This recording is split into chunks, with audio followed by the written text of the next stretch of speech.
मायावती ने भतीजे आकाश आनंद के बदले इस नेता को क्यों दी जिम्मेदारी।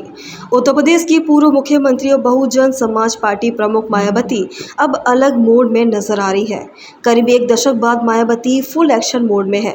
बहुजन समाज पार्टी के गिरते वोट बैंक को संभालने के लिए वे लगातार कदम उठा रही है। पिछले दिनों भतीजे आकाश आनंद को उत्तराधिकारी और नेशनल कोऑर्डिनेटर पद से हटाकर मायावती ने कार्यकर्ताओं को अहम संदेश दे दिया था।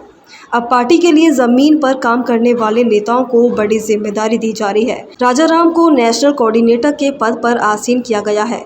मायावती के इस फैसले को लेकर कहा जा रहा है कि संगठन में ऐसे बदलावों से पार्टी से दूर जा रहे कार्यकर्ताओं को एकजुट करने में कामयाबी मिल सकती है। राजाराम बसपा के सीनियर नेताओं में से एक हैं। वह पार्टी के राज्यसभा सांसद के तौर पर चुने जा चुके हैं।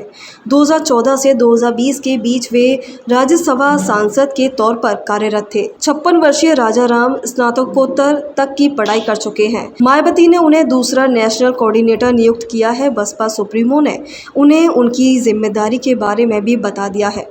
राजाराम देश के अन्य राज्यों में पार्टी की गतिविधियों को बढ़ाएंगे। इस संबंध में वे मायावती को सीधे रिपोर्ट देंगे। आकाश आनंद को नेशनल कोऑर्डिनेटर पद से मुक्त करने के बाद मायावती ने 2 नेशनल कोऑर्डिनेटर की नियुक्ति की थी।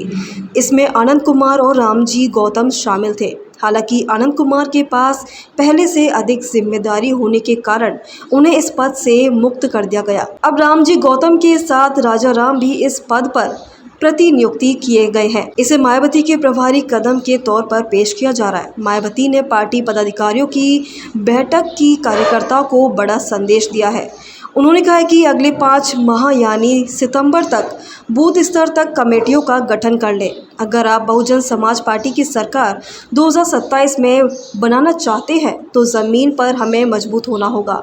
उन्होंने कहा है कि काशीराम काल की तर्ज पर जब ज़मीन पर संगठन दिखने लगेगा तो हमें सरकार बनाने से कोई नहीं रोक सकता।